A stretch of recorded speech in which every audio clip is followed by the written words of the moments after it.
এই চিকেনের এরকম পিস করা আছে, লম্বা লম্বা ফিঙ্গার সাইজের মতো বেশ বড় বড় করে করা আছে। এই চিকেনটা আদা, রসুন আর কাঁচা লঙ্কা নুন দিয়ে আর একটু অর্ধেক লেবু দিয়ে এটা ম্যারিনেট করে আমি 12 ঘন্টা মতো রেখে দিয়েছিলাম। চিকেনটা আমি মিক্সিতে পেস্ট করে নিচ্ছি। দিলাম নুন, একটু সয়া সস, দিলাম একটু টমেটো সস, টমেটো, এতে আমি 1 চামচ মতো ময়দা দিয়ে দেব। এবার হাত দিয়ে এটাকে খুব ভালো করে মাখতে হবে। হ্যাঁ,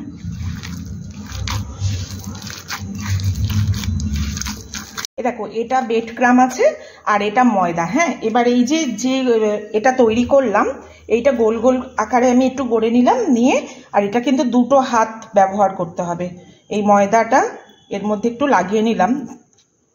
এবার এটা এই হাত দিয়ে করে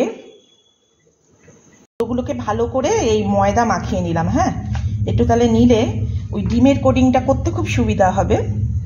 এরমভাবে মাখিয়ে নিলাম, তাতে ডিমের যে কোটিংটা করব না ওটাতে ভালো হবে।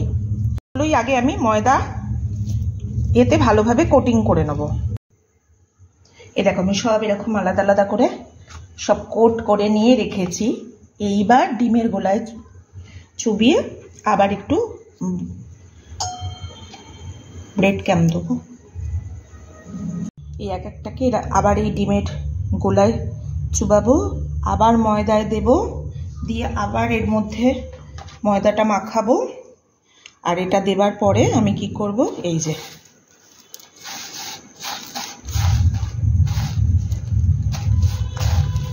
আমি একটু শেপগুলোকে চেঞ্জ করলাম জানেন। এই দেখুন আমি এরকম করে দিলাম, রাখি এগুলো করে করে তারপর ভাজবো। একটা ডিমে দিলাম, দিয়ে আবার ওই ময়দা দিলাম, দিয়ে আবার কোটিংটা করব।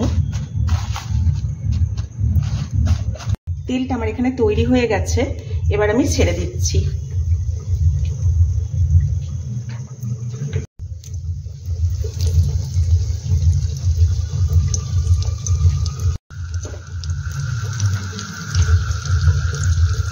এবার উল্টাই, আমি ফর্ক দিয়েই উল্টাচ্ছি এটা।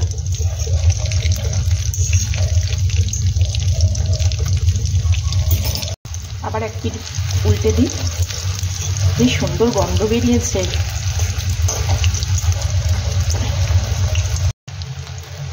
কি সুন্দর দেখাচ্ছে।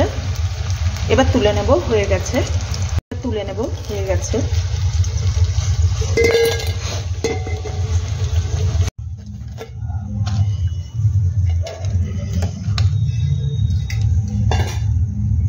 দেখো গরম গরম খুব ভালো লাগবে খেতে।